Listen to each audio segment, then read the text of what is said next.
Hey guys, so I want to apologize in advance. I'm doing this video really quickly here, and I've got this little guy sitting in the room with me along with his 2-year-old brother, and they have Mickey Mouse blaring in the background. So I apologize for any of that you're about to hear. I wanted to do a tutorial really quickly on exactly what I did to edit these images because I'm getting a lot of questions about that, and I wanted to let you know right off the bat. I've just been doing this for a few short months, so I am by all means not a pro. I don't know the correct terminology in a lot of these things, and everything that I'm using here is from the Greater Than Gatsby Newborn 2 collection. And I do also use the Wacom Tablet Pro, and I would advise anybody who is doing a lot of heavy editing, especially on newborns and things like that. I did get the advice to get a Wacom tablet early on, and I absolutely love it. It makes things so much quicker and easier. So if that's something you're looking into or you might want to put on a Christmas list, I would definitely advise you do that because it is freaking amazing. Okay, so the first thing I did with this image, this is the Greater Than Gatsby Newborn 2 collection, and the first thing I did was run frequency separation, which this is actually my first batches of images I've ever used frequency separation for. And I really only did it because he's got this nasty bruise on his forehead, and his cheeks are super rosy. But anyway, so I ran that, and then you come over here to the paint on this layer. Make sure you have your paintbrush. And then somebody told me this also. Make sure when you click your dropper tool, up here on sample, make sure that it's selected to current and below. Mine was default on current layer, so you want to make sure when you're doing this frequency separation, at least for this action, make sure your dropper tool is set to current and below. Okay, so then you click your paintbrush, make sure you are clicked on this center layer here, and then you're really just going to use your dropper tool to select a color close to what you're covering. And then you want to make sure you're using a, I change the size and the hardness of my brush a lot for this. For the larger areas I use a larger brush, and smaller areas obviously smaller brush. But you just want to click a color very similar to the area you're covering and just lightly graze over. Now, the other thing I love about this Wacom tablet is the fact that I don't do a lot of the opacity changing and stuff up here. I leave mine at 100%, but I have this on pressure sensitivity, so the lighter I brush, the lighter the opacity is. So if I just brush really lightly, it's the same as the opacity being like 10 or 20%. So if I want to fully cover something, I would just press really hard and it'll go 100%, and if I just want to lightly cover something, I just brush on really, really lightly like you would a pencil. So I never play with the opacity, and again, something that just saves so much time with this Wacom tablet. So I'm just brushing really, really lightly, making sure I'm selecting colors that are close to the area that I'm in. And see, like in here, I'm going to make my brush a lot smaller. And I'm going to go through and do this really quickly here. Like I said, by all means, I'm not a pro. I just learned how to do this.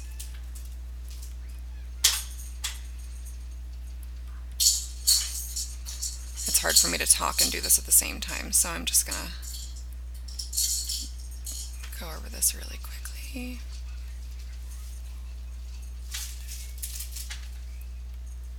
And the key to this is really to make sure you keep sampling colors that are actually, like down here, this is really shaded.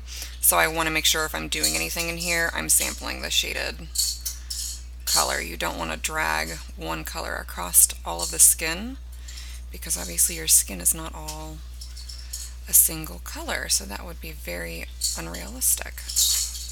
Mommy, I want cookie. I want cookie, Mommy. I'm sorry, my 2-year-old wants a cookie really bad. I want cookie. I want cookie. I want cookie. I want cookie. Hold on, buddy. Cookie. And we're about to enter into meltdown mode.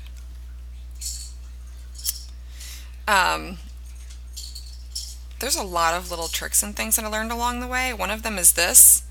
I forget what the keyboard tools are. I think it's Option, Command. No. Control.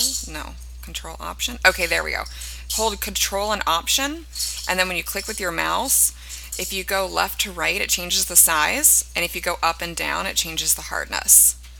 So if you just hold down Control and Option, you can make those changes. And I set one of my buttons on my tablet to automatically be the Control and Option keys. So I just hold a button down on my tablet and I can do that automatically. So again, another fun little tablet trick.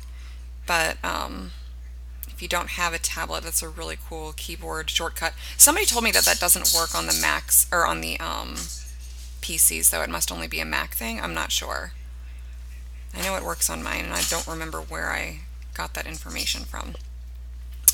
Okay, so for his eyes are really more gray and blue, and they're very veiny. So I wanted to warm them up, so I chose a warmer color. And I just did it really lightly over top of that, just to kind of get some of that blue going.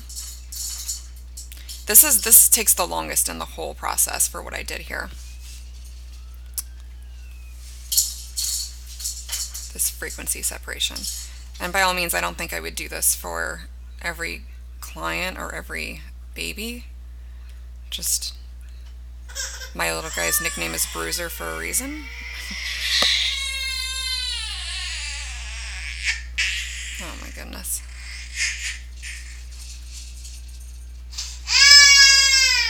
He's not happy.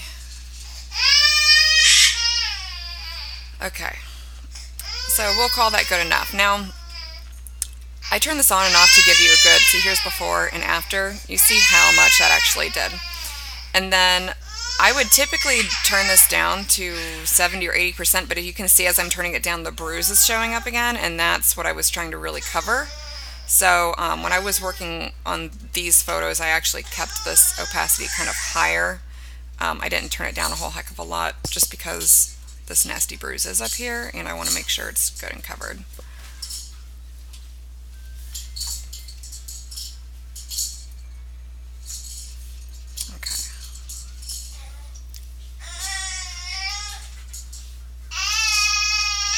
We're going to call that good enough for the sake of this video. Okay, so I'm going to flatten that, and then I'm going to come up to my spot healing brush, and I'm going to get rid of these little blemishes and things that I didn't get rid of beforehand, or this didn't get rid of for me. And he actually, this entire session, he had like this hair stuck to his eye, and I didn't see it until after.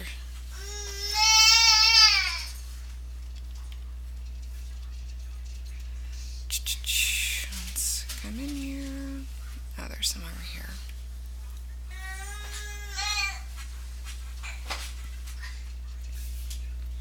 Okay. Then somebody told me this. I asked a question with my newborn actions. When I would run these simple and subtle foundations and things, it was taking forever for my actions to run. And somebody told me I needed to go up into my mode, and they asked if I was running 16 bits. And I actually had absolutely no idea that this happens. They said change it to 8-bit and it'll run a lot quicker. And the result is actually not noticeable at all that you change it to 8-bit. There's a lot more color in 16-bit. You'd have to Google it and see some YouTube videos and things that explain the difference here. But I choose to do my skin color correcting. If I do any correcting in Adobe Camera Raw or anything, I leave it all in 16-bit to do that, just because there is such a big color variety. But after I've got my color coding pretty much nailed down, I go ahead and change this to 8-bit now. It makes the rest of the editing a lot quicker. So now I'm going to run my simple and subtle foundation. And this is really just going to give more fine detail into these things here. This is the one that would take forever. It would, on 16-bit, it would literally take like 5 minutes to run this one action because of that surface blur. I thought there was something wrong with my computer. I had no idea it was a user error. Okay, so just ran that. It's already at 75%. I'm going to leave it there. And then I run the facial feature enhancers. And I love that she did it this way for this set, because it ran everything in one. Your lashes, your eyes, your teeth, cheeks, lips, everything's all in one. So that's awesome. And you just go through and click each one individually as you want it. For the lashes, I make my brush super tiny. And I just do a quick brush over. It's not super noticeable, but I feel like in the end result it is very noticeable. People ask how you get the detail and things like that. You have to have a sharp image to begin with, but there are definitely things you do to enhance how sharp it looks, and this would be one of them. I'm not pressing very hard. If you press, I'll show you, if you press hard, like, you get that. So I'm just running really, really late just to enhance those lashes, just like that. And let's do it over here. I just run along the waterline, and then I just go along like this. This is one that I do on my other clients also. Okay, while I'm in here, he doesn't have his eyes open, but my catch light enhancer, I actually do use this. If I do have any shine on the lips or anything, I use this really lightly over that just to kind of enhance that shine a little bit. And I'll zoom out and show you what I mean. Before and after. See? While I'm in there, let me go ahead and do the lips. He is a boy, but that's okay. I like his little pout. So I'm going to make these a little bit more red, and I always zoom out to see the final image, and I always bring this down too. I just want to see what the biggest difference is right now. 25%, that's good enough. Takes a little bit, gives it just a little bit of a pink. And then rosy cheeks. I know we just took all that red out of his cheeks, and now we're going to put some back in. And let's do a little bit right in here, and a little bit right in here. I always turn it on and off to see what I just did, and I always turn the opacity down, but I still always turn it on and off just to see. And on this one, I always go over past his cheeks, so I have to go back and mask that off his skin where I went over.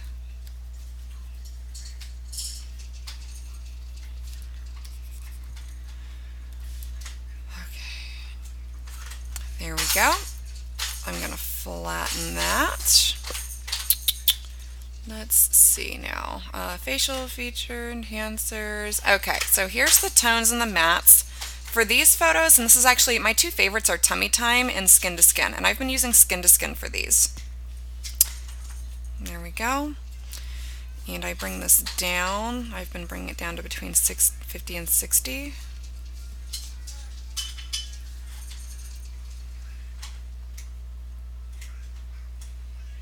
We'll call that a day. And then matte the edges. And again, see, I always do that. I just right off the bat, as soon as I run something, I turn it on and off just to see exactly what it did. And this one I've also been bringing down to between 40 and 50%, but I've changed it for each image. It's been a little bit different. See, this one I'll probably have down closer to 40. And if there is anything on him, like is it on his head, the slightest? Not really. I mean, sometimes I'll just mask it off just in case if it did hit on his head or anything, but it doesn't look like it did. Anything that's close to the edges. Feet. Because I don't want that on him at all. Okay, so we got those done. Let's flatten that, and then here's my final touches. What I do is sharpen the detail brush. I love this brush. And I apologize, this is actually like my least favorite picture out of all of them I did of him. But this is just the last one I'm editing, so that's why I'm using this one as my example. This is actually not my favorite. But I run this over the lashes, and that's what gives the lashes that last bit of pop. I also run it over his hair, nostrils, lips. See, it's just super, I should have actually brushed that off his hair a little bit. I think that's from the frequency separation earlier. I'm actually going to go back and re-edit this for my final image, but just for the sake of showing you, I'll let it go. I also use the detail brush on his rolls to kind of enhance those where they were sharper. His little fingers. Anywhere there's a darker like contrast and edge, I would use this. It doesn't really do much for the blurred stuff, but where it's sharp, go around the head, the ears, and things like that, I definitely run this. Okay, let's flatten. And then the last thing I would do is a sharpen for print.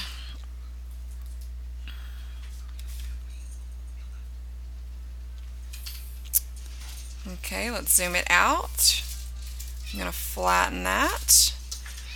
I'll go to save as, JPEG, desktop, save it. I'm at maximum 12. Save that, and then the very last thing I do after I save that is, well, I don't do that. I just went backwards, sorry. I go to my brush, and down here, if you could see that, I have a logo brush here. I don't know why I just did that twice. I don't know what I'm doing here. Something in my history. I just like kept going backwards for some reason. Anyway, in my brushes, I made myself a logo brush, which is actually very, very easy to do. Again, if you don't know how to do that, YouTube it. It's so easy and it's so helpful. So much better than just stepping a logo in the corner of your image. So I take it, I figure out where I want to place my logo for each image. Do I want to put it behind him? I've been using these right next to his face. I love that. Make sure I'm on white. That'd be silly. Stomp it on there, and then save as. Let's make this one my watermark. And then if you go up here, there's the before, after. I will say on this particular edit, I feel like the frequency separation, I went a little bit overboard. I feel like I didn't soften it enough. I should have actually softened it up quite a bit more, but that's okay. You get the idea. And that's how I got that edit. Thanks for watching, guys. Hope that helped you out.